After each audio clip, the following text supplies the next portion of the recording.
Okay, we have Coach Lubick here. I'll begin with Parker Gabriel.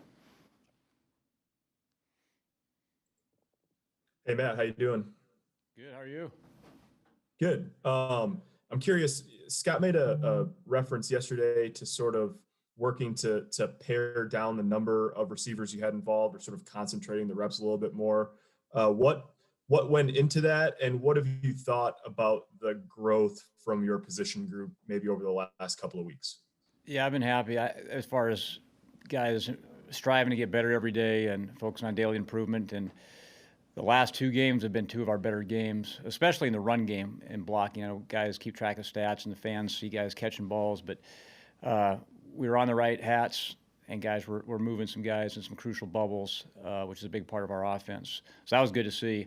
We're repping. I think we played 5 or 6 guys Saturday, but we feel like we got 7 to 8 guys that can play for us. And we feel good about that, and we feel if we get nicked up, the next guy, because he has taken reps in practice, is ready to roll. And I like our depth situation. Can you maybe just explain a little bit about what the horizontal or the quick game passing wise can do for you, and sort of spatially how it might open up or facilitate other things? Yeah, I mean, the quick passing game, we kind of look at it as a run game. It helps offensive line as far as getting the ball out quick. They don't have to protect as long. It attacks the defense by making them protect the whole field. We like to attack the whole field, and it opens up our run game. And so, the biggest thing again is getting the ball out quick to help our line, making easy possession throws that helps Adrian's confidence. And then we think we got guys that once they catch the ball in space, when the ball's on them fast, can make plays with it. Okay, Sam McEwen. Hey, Matt, to that end, how much joy did you take in that touchdown pass from Martinez to Lever? Because you flipped the formation about 10 seconds before the snap, and then you got the 2 blocks you needed, and the guy goes in untouched. How much pleasure did you take in that play, and how did it kind of come to be? Yeah, it was awesome. Probably my favorite play of the year. As a receiver, because 2 receivers were blocking for him, and we talk about blocking a lot in the receiver room. Guys don't come here to block. They come here to catch balls naturally as receivers. They want to make plays, and it's kind of the nature of the position. But once they get here, they learn pretty fast that if you don't block, you don't play. And we talked about this in the room a lot, is nothing says more about who you are as a person by the way you block for your teammates. And so we take a lot of pride in it. We drill it every day, and to see it actually be point of attack and get us a touchdown was huge. That play specifically, we actually planned that to go from one formation to another, and that goes back to playing fast. To give us an advantage to see if guys can line up, and they weren't quite lined up, which helped get us angles on our blocks, and it was awesome to see Wyatt get his first college touchdown. Hey, the other thing that was really awesome about that, I don't know if you saw on the TV broadcast, is the guy that got the most excited out of everybody was Wandell. He wasn't even in on that play, but he broke his vertical jump record on the sideline. Almost got us a penalty right on the field because he was so happy to see those guys, to see Wyatt score and see the way it happened. Thank you. Okay. Sean Callahan. Hey, Coach. I was curious, on game days, how does the dynamic work with you and Coach Frost? Are you making the play call, or how does that work as far as what your role is with him? A lot of people have asked that, and I'm just curious if you're making the play calls right now, or who's making the calls? I'm sorry, I lost the whole question there, Sean. Sean, can you repeat? Yeah, just curious, what is the dynamic, Coach, on game day with you and Coach Frost as far as when it comes to play calling? A lot of people have asked that. Are you making the calls right now for Frost, and he kind of chimes in? Or yeah, it's a combination of us both. We talk between each series, and I stress this a lot. I'm a big believer the game is called before the game.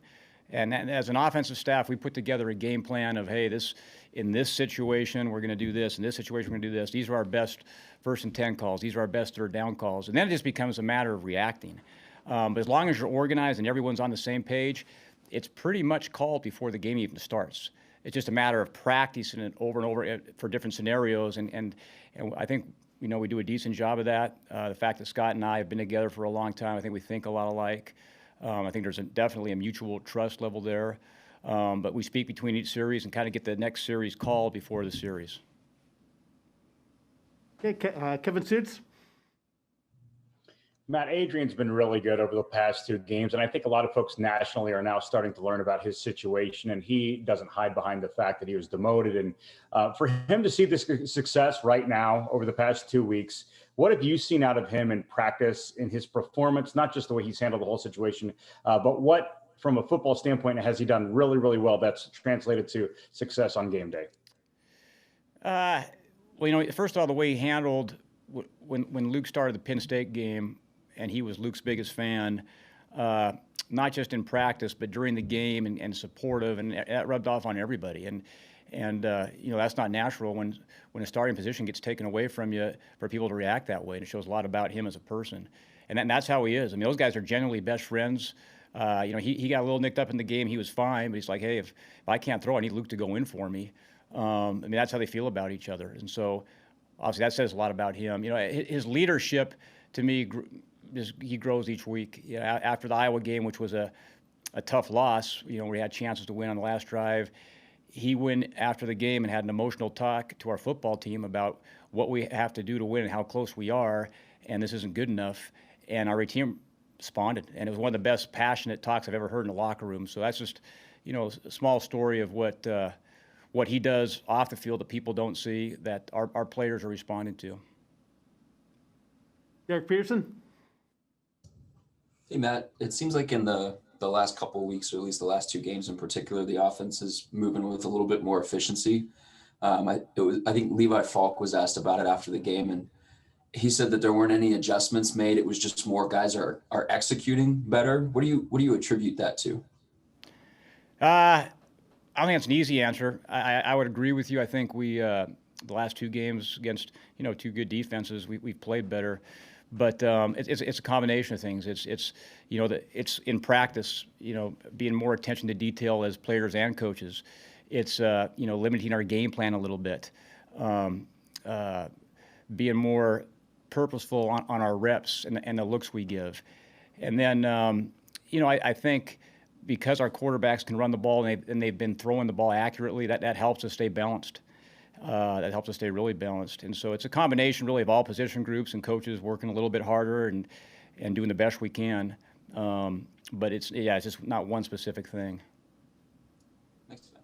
Brian Christopherson.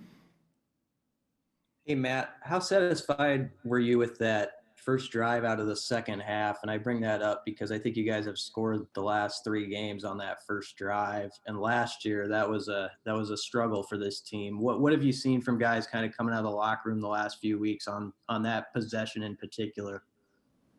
Yeah, it's crazy. I thought early on in the year we were getting criticized for not scoring early on in the second half. So it's something that we work on. Halftime adjustments. The first thing we go in, we try to be organized. Hey, what's worked, what hasn't worked, what haven't we got to, and we talk about that. And we also talk to our players about, hey, this is what's worked, and how do we have to make this better, and try to motivate them. So it's a combination of coaching adjustments, players resetting, getting their focused. That drive was huge for us for a whole bunch of reasons. It kind of gave us some momentum back. We controlled the clock. In a game when you don't turn the ball over, we talk about not beating ourselves. We're really proud of this. We didn't turn the ball over. Didn't have a penalty in the fourth quarter. We had too many in the fourth quarter, but we didn't have one, which is an improvement.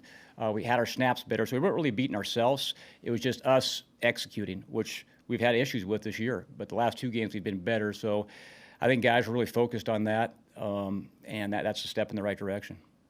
You mentioned the drive in the fourth quarter with the penalties. As an offensive coordinator, did you see something, even though it was so chaotic, is there something you liked out of that you guys were able to kind of come through it and get some points off of it?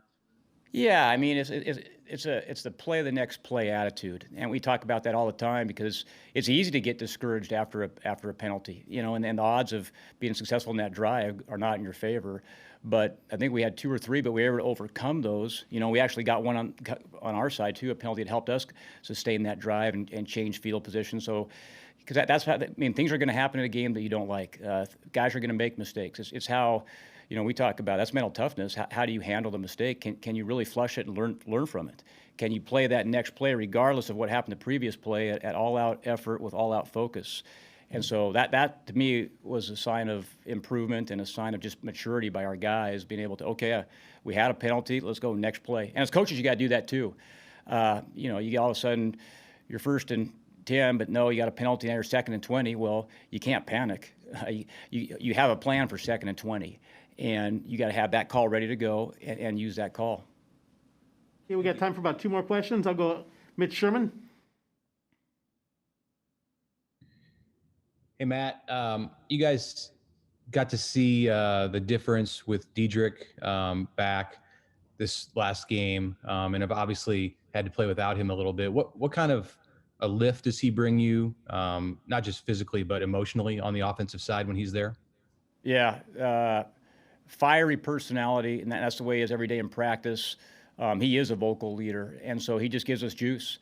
His energy is contagious, and it gives everyone else energy. And then to see him run as hard as he runs, especially coming back off his injury, which was not easy for him to do that, was really impressive. And that's why he helped us win the football game. He's got the respect of all his coaches and teammates. Okay, last question in this group, Andy Kendi. Hey, Coach, how challenging has it been to prepare for a team that's been off for a couple weeks? You don't know who's going to play and that type of thing. And what does Minnesota's defense do well? Yeah, well, in this league, every defense is good, and them included. They're well coached. They're very physical. They're good tacklers, and the biggest thing for us is that they kicked our butt last year and got after us.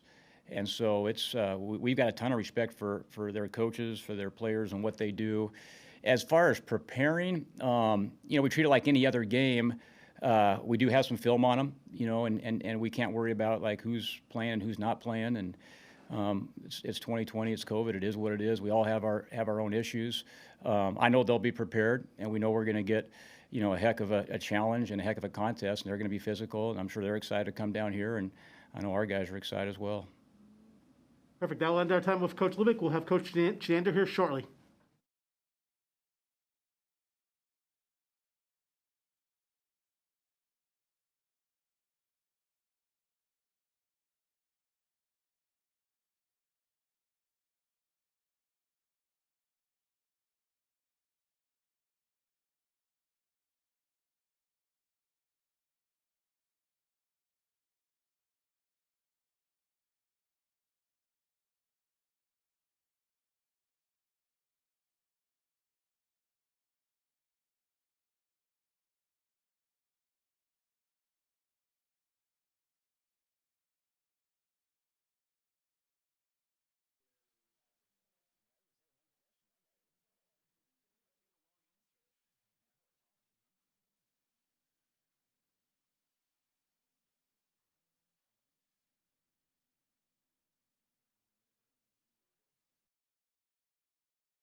All right, we'll move on to defense with Coach Chenander. Steve Sipple, Journal Star.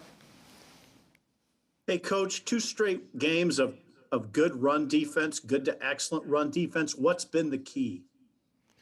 I don't know if there's a secret, just guys doing what they're supposed to do. I thought the guys up front have been playing physical. Striking offensive linemen, seeing the ball carrier. The linebackers have done a good job of filling their gaps and/or giving us an extra hitter when we need it. And the DBs, when they're asked to make some tackles and get to the party, they've done a great job. So I think it's just a matter of everybody executing, and everybody, I guess, feeling a little more comfortable. There's no excuses to be made, obviously, in any season. But, our team, we didn't get bowl practices last year, and there wasn't a spring practice this year. So, we're improving. We're continuously getting better, and that's not an excuse for earlier in the season. That's just we're getting better as a football team, offense, defense, special teams, and I think it's showing up the last couple of weeks. From a layman's standpoint, it looks like you're getting improved linebacker play. Is that accurate? I thought those guys have done a pretty good job all year. Losing Colin was a big loss, but Luke has stepped up and played pretty well in his absence, and then Nick Henrich moving back in has played some good reps for us, and also Garrett Snodgrass has given us some really good reps in games. So I think those guys have done a nice job. Barrett's done a really good job coaching those guys up, and they're steadily improving, and they keep getting better every day. Thank you. Mitch Sherman, The Athletic. Eric, you've got 5 fifth-year seniors, Desmuke, Boodle, Miller, Doman, Stilley in the starting lineup here, and then Honus and Williams are also seniors. What traits connect those guys for you? What traits connect them to each other or to me? No, as far as you see it, what traits do those guys have in common? Oh, I think they're all just guys that, first and foremost, they picked to come to Nebraska for the right reason. They love Nebraska. They love this university. They love playing here. The fan experience. They love football. They're guys that have embraced the process, and it hasn't been an easy one, and it's not nearly over yet, and they know that. And these guys have continuously paved the way. They've kept at it. They've had a great attitude. Everything you could ask for these guys. I wish for them success. Could have came a little earlier in their career, obviously, and I hope we get a chance to get them all back and coach them one more time. But I think it's a really special group of guys, and I wish the best for them, no matter if they come back here for another year, if they decide to embark on other parts of their life. But it's a really good group. Do you have any particularly unique emotions for those guys, considering that their senior years, if this is their last year, has been, just so unorthodox with no fans and not a full schedule? Yeah, I guess, I was kind of thinking about that the other day, and it's a blessing and a curse. It's bittersweet, however you want to say it. It's a weird situation that this had to be their senior year. For some of them, it might be, a blessing, because I think a lot of those guys have a chance to, maybe come back another year and have a really, really good final campaign, whatever the year would be for them. Or other guys may want to choose to do something else. But like I said, I hope I get them all back. But it's a weird time, because it's real football, but it's almost like it's like being on a different planet. Sometimes we're on our own little bubble. We don't see too many other people. I know when you're a college guy and you're playing Big Ten football, part of that is walking around campus, and you get a little notoriety, and you're probably people around town notice you and those type of things. And part of the best, one of the best parts of playing in Nebraska is the game day experience in Memorial Stadium, and those guys didn't get to experience that this year for their senior year. So that's, some of those things are hard for me to, I guess just hard for me to understand with those guys, that they missed out on that part of the deal. And I hope they, like I said, I hope they come back and get to have that part.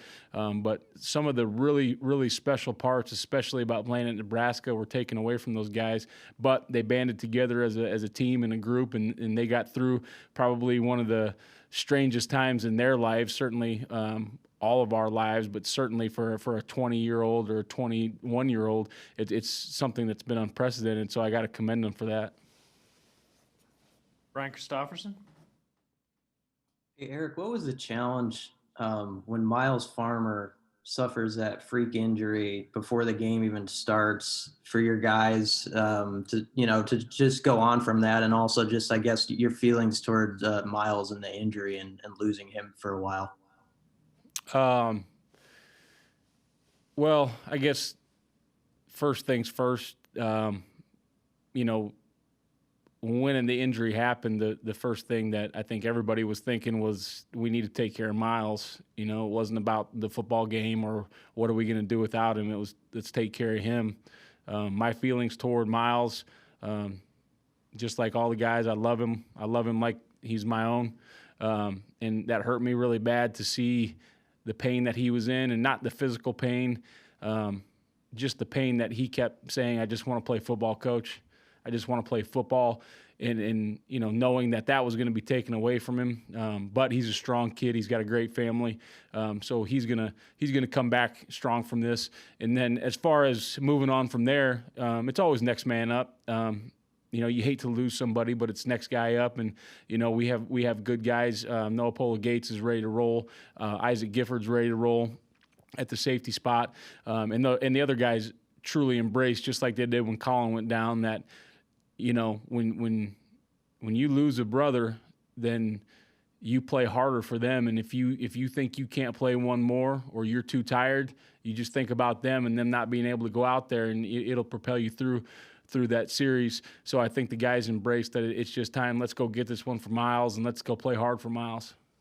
You mentioned Noah. Where do you see him at as he's progressed? And I know earlier you said it's been tough without the bowl practices in the spring, and maybe Noah's an example of a guy who's figuring it out as he goes. But where's he at, you think, as far as helping this defense? Yeah, Noah's an extraordinary athlete, and he can do some unbelievable things. Just like Miles and just like a lot of those young guys, they just needed some more reps, and Noah's figuring things out, and he's going to be a really, really good football player. For the Huskers for a long time. And we talked about this year.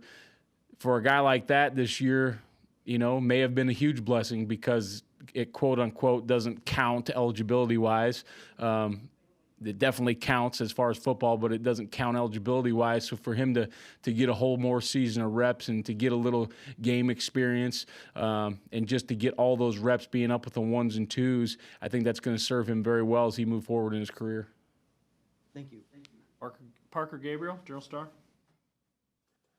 Eric, when you guys first got here and got the job, and you're watching film on the guys you had back, what did you think of Stilley? He'd played some outside linebacker in 2017 as a redshirt freshman. So what did you make of him, and how have you seen him, grow into being a guy that can play anywhere along your defensive line here as a fifth-year guy? Yeah, I mean, when we first came in and watched him, obviously he was played multiple positions before we got here. Talked to him, and he felt more comfortable with his hand in the ground, which at that point in time, he was a younger guy, and he's done a really good job of developing his body, developing his skill set. I really, truly believe that his best football has been played in the last few games, and he's going to continue to get better. So like I said, I hope we get him back for another year, because I think he's on the verge of having a big-time breakout here. But he works really hard at his craft. He studies a lot of film. He helps the younger guys. He's a great kid to have on the team, and I just think that he's done a really great job in developing himself, his body, his skill, everything that you want him to do over the past 3 years. Sean Callahan, Husker Online. Hey, Coach, I know stuff like this doesn't always show up on a stat sheet, but how good of a job did JoJo Dolman do on Rondell Moore in that game last week for you? Yeah, JoJo played a good football game, and like you said, sometimes when you're blitzing him and those types of things, then TFLs and sacks show up, and sometimes when you're tackling Rondell Moore for 2 yards on a slant, that doesn't seem like a huge play, but that's a humongous play when one of the better players in the Big Ten is averaging whatever he got per touch. But I thought he played a really good football game. He played sound defense. He played assignment defense. He didn't bust out there. And I thought, to be honest with you, the whole secondary, JoJo at nickel, and then Deontay and Markelle and Cam and DiCaprio, I thought those guys played really good football last week with clean eyes. They played with good technique, great assignment. They tackled well, and they made plays in the football. So I was really happy with that whole group. And then Mo Ibrahim, the running back for Minnesota this week, he's the leading rusher in the conference in terms of yards per game. What are the challenges he presents for you guys? Yeah, I think you just kind of said it, but he's a heck of a back. He does really well in their system. He's going to get the ball rolling downhill. And then I think he's got a great feel for what they do in the run game, what he's reading, what cut he needs to make. He can bounce the ball outside. He can also make that jump cut on the backside. He's going to test leverage of all of our defenders, and he's going to be really hard to tackle. I got a lot of respect for him. I think he's a really, really good football player.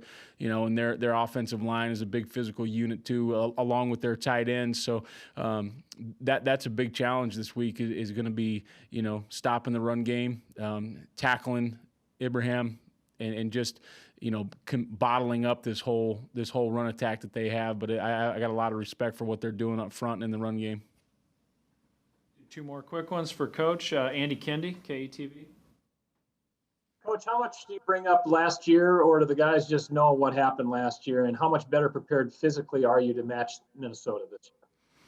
Yeah, I think you always walk the fine line of you got to talk about it. How much is motivation, and then how much is hurtful.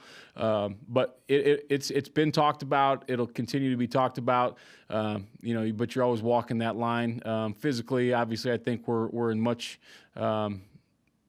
better. I want to say shape, but maybe not shape is the word. But our guys are stronger, more physical. At the point of attack, more ready for this type of football game. And, last year, even though, Minnesota had a good plan and they did some really nice things, a lot of it was self-inflicted wounds also. So those got to be cleaned up. Eyes got to get cleaned up in the back end, which I think Coach Fisher's done a great job with that. And then we got to tackle, last year, you got some of the big runs that are contributed to team leverage, team tackling, people being in the wrong spot. So we've just got to continue to tackle. He's going to get a couple yards. Everybody knows that. But we've got to hold this thing down, and we've got to tackle this guy. We've got to hit him at the line of scrimmage before he gets started. But I think we're in a good place. All right, finish up Chins with Sam McEwen, World Herald. Hey, Coach, I know you don't love disclosing it, but I was just curious if Casey Rogers got a black shirt for his play in the last 3-4 weeks. He did not. We've kept with the starting unit right now, and we've got one out there. Obviously, Colin Miller has not been replaced yet, but we've stuck with the starting group. I've talked to some of the former black shirts and those types of guys, and just kind of getting some advice that way. And it's kind of more of a unit mentality as far as holding each other accountable and holding the other groups accountable. Don't want to water it down by adding a whole bunch more, and kind of keeping it, how the original, not the original guys, but how some of the big hitters from before kind of see that thing going. Obviously, I wasn't here when it got started. I wasn't here when, Jason Peters and Grant Wistrom and those guys were here. So I kind of bend their ear a little bit and get some input. But, having the starting unit have those shirts, and having the starting unit, set a different tempo out there and holding other people accountable is a good thing, I think. Thank you. Appreciate that. All right. Thank you, Coach. We'll have another coach, Coach Fisher, and a couple players here yet.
Okay, Coach Fisher will be here shortly, but we're going to move on to players. I'm going to have Wyatt Lever and Ty Robinson today. Wyatt is here, so if you have questions for Wyatt, we'll go ahead and get to you.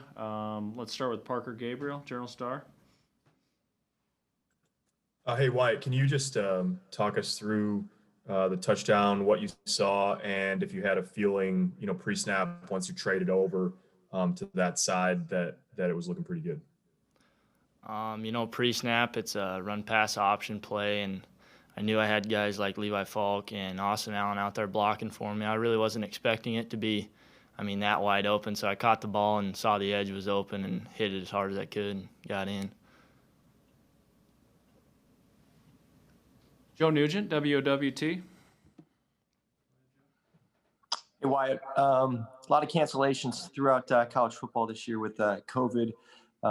You guys have been really strong in that area. What kind of ownership have the players taken to make sure that you guys are as strong as you possibly can be? We've shown some great fight through the adversity. Players getting together on free time, going over plays together outside of the complex, and just being thankful that we can get as many games in as we can with the circumstances. It's been tough, but staying mentally tough through all this has been a big part of it. So we kind of look forward to getting this game in this week, hopefully. Brian Christopherson, 24/7. Hey, Wyatt, since we haven't gotten to talk to you in the past, could you take us through a little bit your journey, deciding to play at Nebraska and why you believed, you could make it here, and when you kind of thought you could, just how it's kind of worked out for you? It's always kind of been a childhood dream of mine. My dad played here from '88 to '92, and I always really looked up to him. And then I got the walk-on offer, and I knew I really couldn't turn it down. And then just getting here freshman year and seeing how hard all these guys worked. Starting out on scout team and then kind of working my way up, and it starts with special teams, getting reps in special teams, and then some playing time. It's just a lot of hard work that's paid off, and just being surrounded by a lot of good people like from my hometown and good coaches along the ways. I can't thank those people enough for getting to me to where I am. What was the reaction from back home? Was the text blowing up for you after the game? Yeah, my phone was all blown up. My parents, they were really proud of me, and just a lot of people grateful and thankful that I got her done. Thanks, Wyatt. Kevin Suits. Wyatt, I was going to kind of ask the same thing that Brian just did about the reaction from O'Neill. I'm sure they probably already threw a parade for you with that touchdown catch. But in all honesty, for you, is this what you expected to see from yourself this early in your career? You're a sophomore and you're already playing and contributing. I didn't really expect it. Well, I kind of wanted it to happen, but I didn't really expect it. But just the work I put in this summer and had a good fall camp to help get me to where I am, and just taking strides and blocking and those other things that kind of got me to where I am now. I'm just trying to do anything I can to help the team. Omaha World Herald, Evan Bland. Hey, Wyatt, you were part of Coach Frost's first walk-on class. I'm just curious, how have you seen that group come along in 3 years, and what does a day like Saturday mean when, a bunch of different walk-ons or former walk-ons are making plays? It's just great to see the hard work pay off. It goes clear back to freshman year. We used to have to lift the morning of game days. We'd have to go lift, and there were some hard-working dudes in there. Simon Odie, Colton Feast, and Brody Belt. Seeing those guys get in, get some quality playing time, and make some big plays just shows how all that hard work has paid off, and that we can make a big difference in games. Lincoln Journal-Star, Steve Sipple. Hey, Wyatt, could you sort of illustrate how big the blocking component is in your group? And is there anybody in particular in your group that really, really blocks well that you look at? Coach Frost always says you can tell how good a team is by how hard their kickoff team runs down the field and their perimeter blocking. So we kind of took that to heart in the receiver room, and we hit the sled every day. And guys like Cade Warner, Levi Falk, Chris Hickman, those guys are really good blockers, and we take pride in it, getting the ball into the guys' hands like Wandale and Lante Brown, and help spring those guys free. So it's a good deal. Thank you, Wyatt. And one more for Wyatt, Andy Kendi, KETV. Hey, Wyatt, you talked about the play. What did it feel like to get in the end zone on TV? It looked, your eyes were all big. It also almost looked like you were surprised that that worked so perfectly. Were you surprised? Yeah, I mean, I was really surprised, and it was just so wide open. I turned around looking for some sort of holding flag or anything. I just didn't know it worked that good, but it panned out, and a lot of guys were excited, so it was a good deal. All right. Thank you, Wyatt. Thank you. We'll have either Coach Fisher or Ty Robinson next.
All right, Coach Fisher's here. First question that someone, Steve Sipple, Journal Star.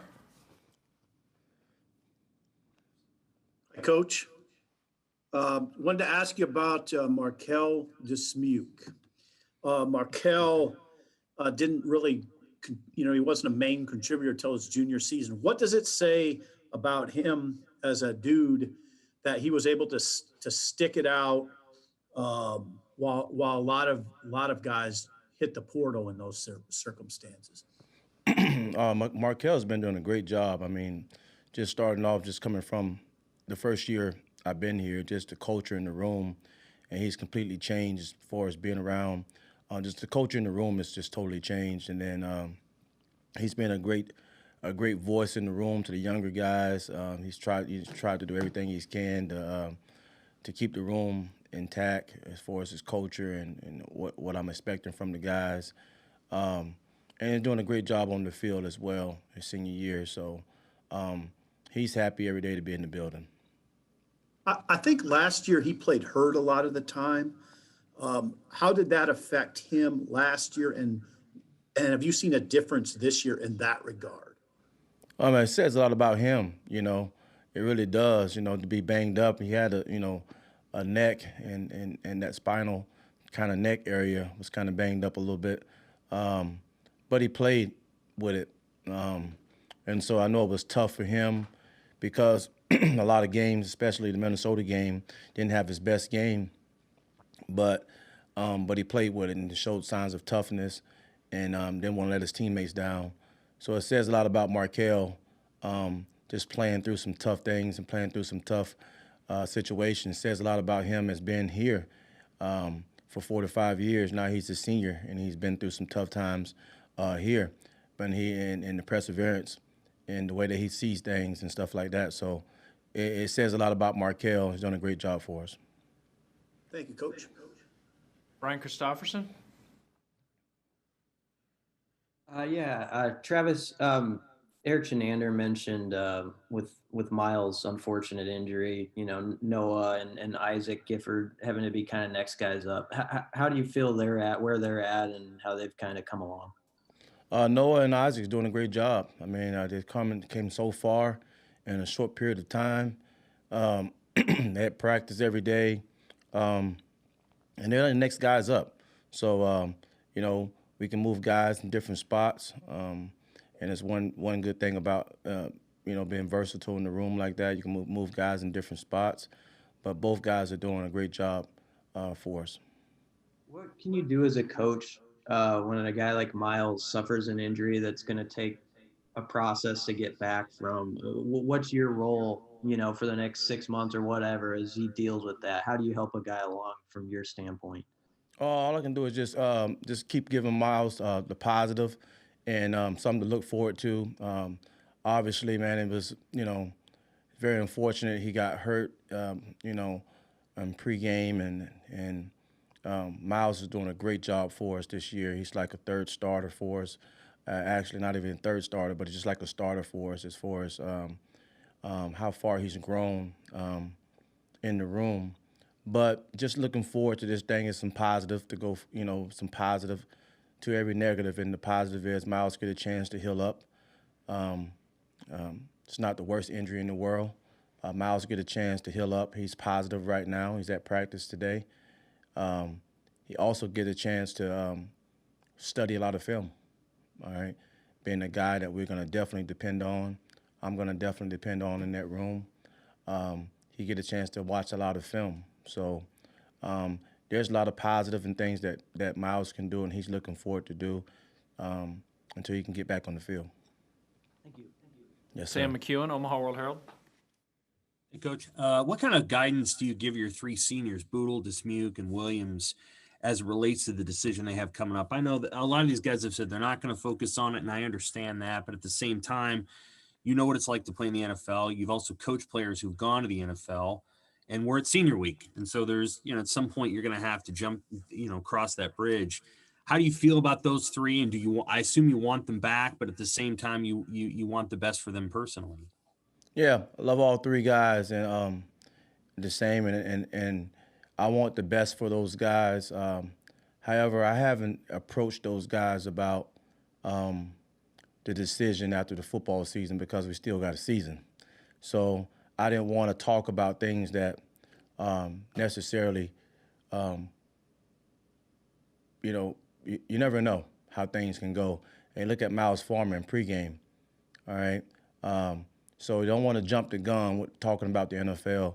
I'd rather just talk about Minnesota to those guys right now, and that's how I was last week. I'd rather talk about Purdue. When the clock is expired and there's no more games, I'm pretty sure all three of those guys are going to run in my room. They're going to ask for advice. They're going to want to talk, and I'm going to want to talk. And then it's going to be a decision. It's going to be made, and that decision is going to have to be for the best of them. And it can't be a decision that I make, So one thing about it, they do listen to me, though. So I give them the best advice at that time that I can.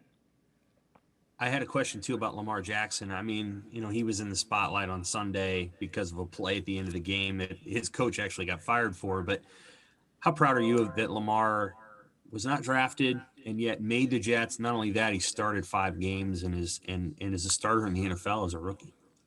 Yeah, I told Lamar when he was here, man, it's not about going to the NFL, it's about staying in the NFL. So anybody can go. Very few can stay. So I hope he still have the same approach in practice on his day-to-day. I hope he still has the same approach and still hear Coach Fish in the back of his head, hey, telling him the small things that's going to help him last in that league. Obviously, that league is it's not for long.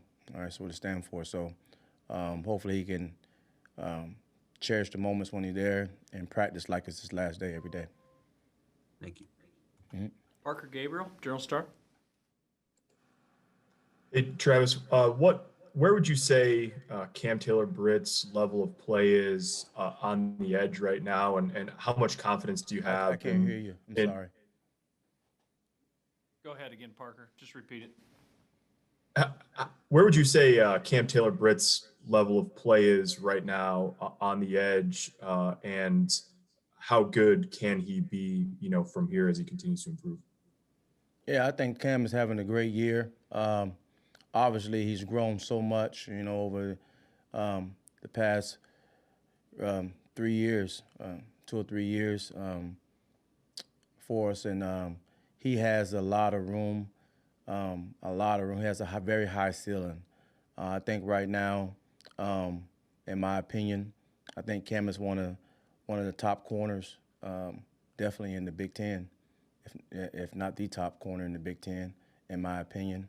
And I'm not being biased, but there's a lot of work that Cam needs to, work on as far as the longevity of the game.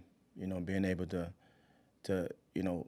look outside of the Big Ten. Let's talk about other things. Let's talk about how can you help this team win a championship with your ability, how you play on the outside, stuff like that. So. The football and the NFL and all that stuff is going to take care of itself. For right now, Cam is playing very good on the outside. He's very physical on the outside, great ball skills on the outside, great teammate, contributing on special teams, huge part of special teams. So the future is very bright for Cam. Just focusing in on, the off season and focusing in on, focusing on how do you get better from where he's at now is my talk with Cam, because I'm going to have to talk to Cam as well about where do we go after you have a decent year? Where do we go from here? I mean, how can we even make that year even better, going into the future? So. Travis, you talked go ahead. Before the season about some of the guys, the young guys that had left before they played here, and a couple more from Miami now have also left. And I'm just curious, is there anything? I mean, do you chalk that up to similar to what we talked about before the season in terms of it's just a really difficult year for young guys, or is there something? Do you feel like there's anything that you need to do differently about the way you recruit the areas that you recruit, I guess? I think I'm always continuing to be an aggressive recruiter. I don't want to change that about myself. And then, this year, 2020 it's been a tough year, and I'm going to keep preaching it. And it's not an excuse for anything, but it's been a tough year. And then I can just imagine, sometimes different things come at different times when kids and different people in the ear here left and right, and you don't get a chance to see things for yourself. You're not running out in Memorial Stadium in front of, 100,000 fans going crazy that all know you. You don't get the chance to have a campus life, and then they hear some things on the other side that could be negative. You never know, and so it all plays into the first time I told you about guys that's leaving the program. It's very unfortunate that a lot of them happen to be from the same area. All right, but just talking about that, and I'm kind of leave it alone. It's throughout the whole country. I mean, it's not just Nebraska; it's throughout the whole country. And if I can, obviously that's not my seat, and I don't really want to talk about stuff that's not my seat really. But I just think the transfer portal is giving a lot of the young kids a way to opt out of this thing. And it's not doing any of them any good, really, to be honest with you. That's just across the country, just looking at it. A lot of them are young.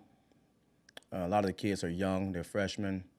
2020 doesn't help it, with, being quarantine stage and the rules and all that doesn't help it. So it's just, the toughness part of it, sticking through it. The toughness is being a freshman, and everybody's been a freshman, at some point.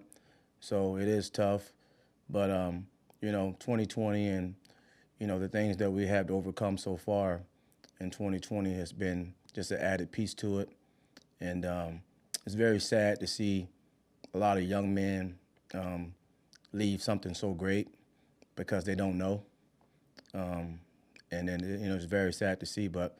All you can do is wish them the best and stuff like that and hope for the best for them. We'll finish up with Evan Bland, World Herald.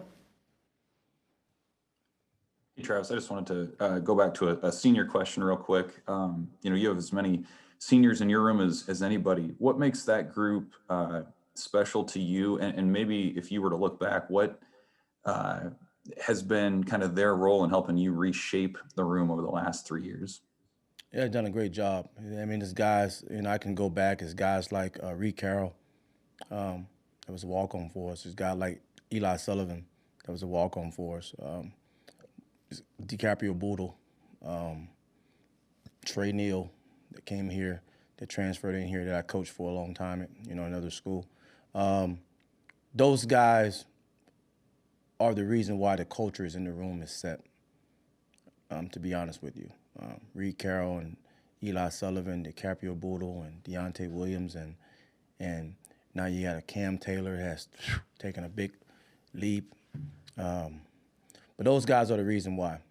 And then the younger guys like Miles Farmer, and you got Quentin Newsom, and you got Braxton Clark, and you got all the younger guys that are becoming to be older guys. And the culture is set in the room. So it's fun to watch. And, just talking about the culture real quick, last week against Purdue, Markelle and Cam banged each other, all right, boom, on the post route at a crucial part of the game. And, most defensive backs, when you make a mistake like that, and that was probably one in a million times, the guys going to run into each other on the post route. They had played so good in the game. But after the play, they came to the sideline and reshaped themselves. Came right back out of there, and played like it never happened. And played just like it never happened and finished the game. And that's what I'm talking about, the culture. And that's what I'm talking about. And that's where it starts. It started a couple of years ago with guys like those, the kids' name that I named, and even more. But just to name you a few, I really appreciate Reed Carroll and those guys, and some of the guys that I coached before, that kind of started it. Thanks, Travis. Yep. All right. Thanks, Coach Fisher. Yep. And just hang tight for a second, guys, here, and I'll let you know if we'll have another player. Thanks. Awesome.